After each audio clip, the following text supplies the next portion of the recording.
What's going on, everybody? Today we are actually going to be working on my dad's car. I think in my last video I was talking about having to pull it or figure it out. Well, he has a check engine light for code PO 353 coil pack. He has new spark plugs put in it at the dealer a while back. So got him a new coil. It's a Denso, made in America, but it's a Denso coil. It's factory replacement. We're going to be putting that on. The only thing that sucks is it's cylinder number 3, which is on the back. Alright, so I got the scan tool hooked up to it. I'm just checking codes again in it.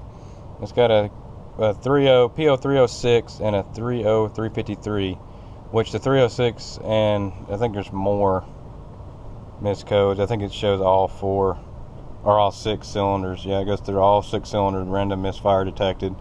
It wasn't showing that before, but now it still has a 30 or PO 353 code in there for ignition coil C primary circuit, which is the 3 and the 353 at the 35, but the 3 means the cylinder number 3. So we're going to replace that coil because it has all new spark plugs in it. I'll even pull the plug out and check it. And a little FYI, when your check engine light comes on, your VSC light, your traction control light, and all that stuff will come on too, just to let you guys know that. But I'm going to clear this code while I'm at it. I got this little handheld thing off the Snap-on truck a few years ago.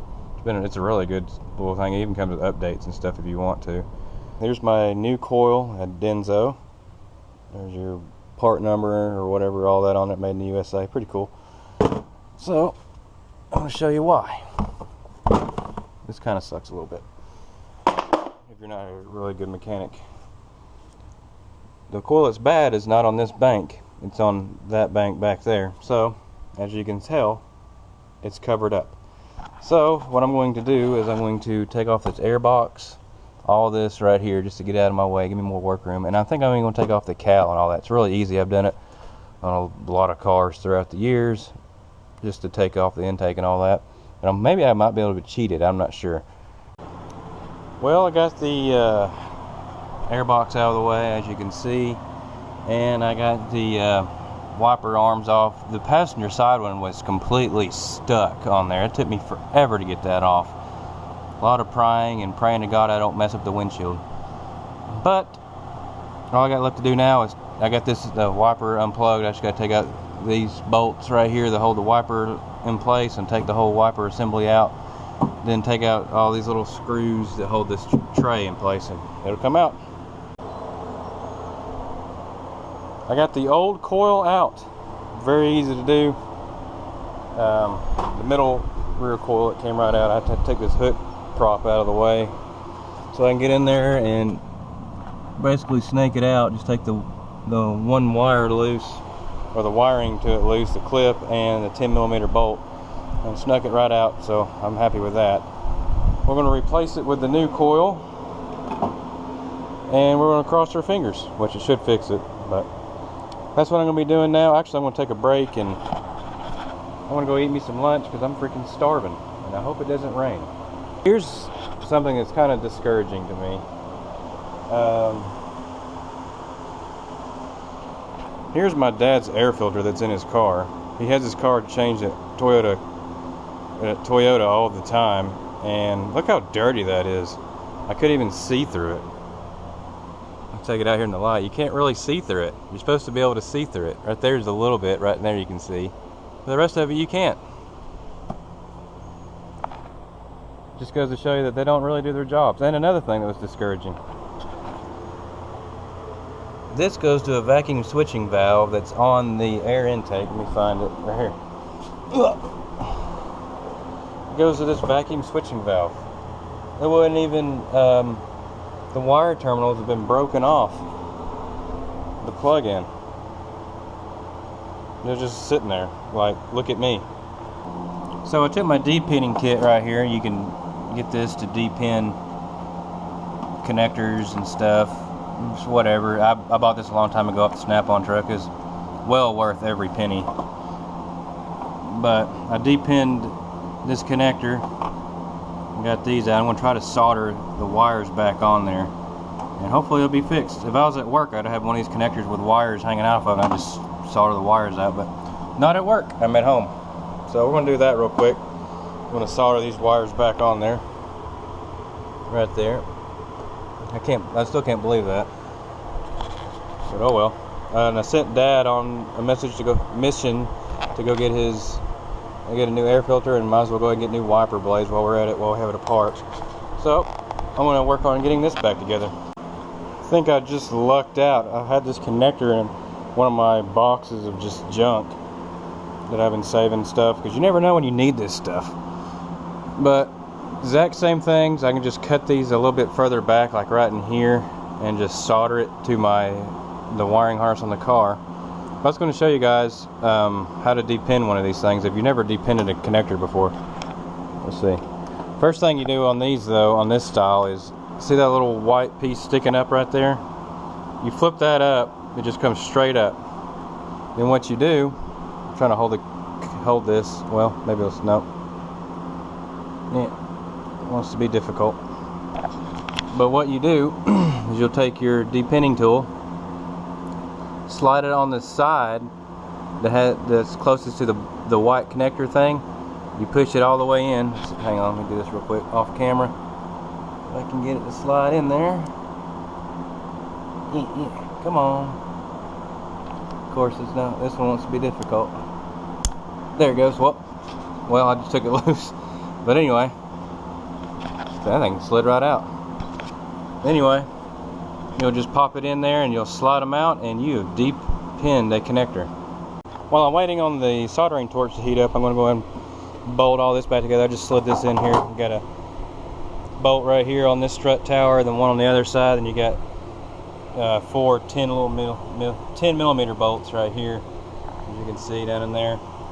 I'm going to put all this back together, and I'm going to just get all the wipers. I'm going to put the wiper motor back in and just get all that back together, so I don't have to fool with that, and I can just focus in on this while I'm waiting on that soldering iron to heat up, because it always takes forever.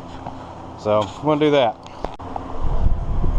The plug-in is fixed, all soldered back together and looking pretty nice. I'm going to tuck that back in there, and I'll wrap some tape around that. You won't ever be able to notice. I'm going to bolt this back in, the air box. I got a new air filter and new wiper blades for him. I sent Dad to get those. He just got back with those.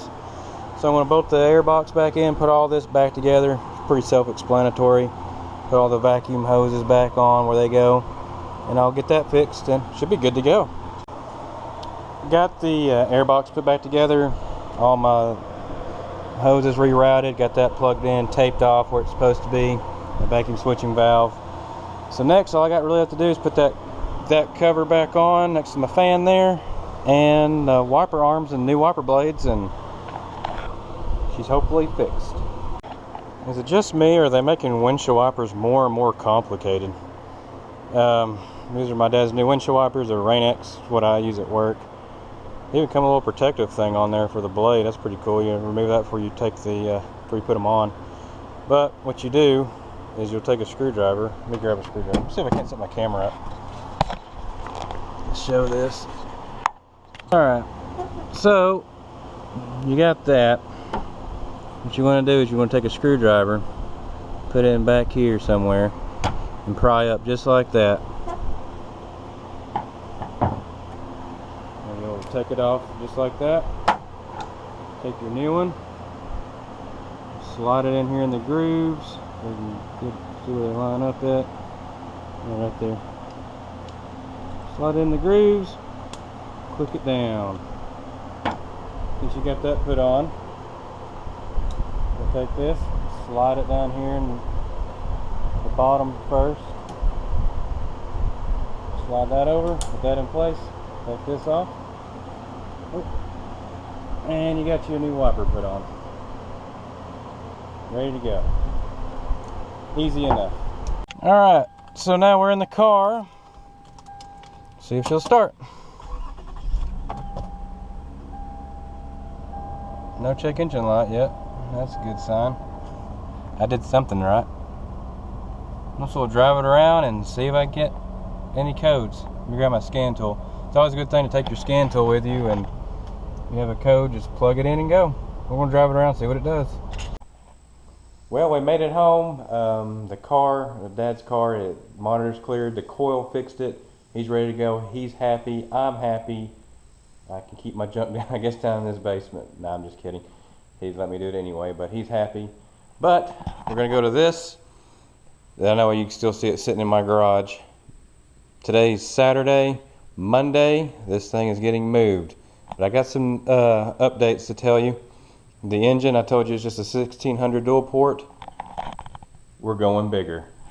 It's going to be turning into a stroker engine. I got a bunch of stuff I'm ordering. A guy I work with, my boss man at the shop I work at, he's built hundreds of Volkswagen engines. He's convinced me to turn into a stroker motor. So we're going to a stroker engine. I've ordered, like I said, I just ordered a ton of parts for it. They're all coming from California and Washington State and so on and so forth.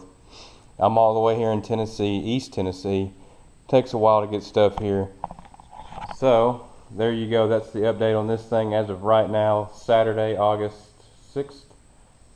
It's getting a stroker engine. I've decided. I started ordering parts for it.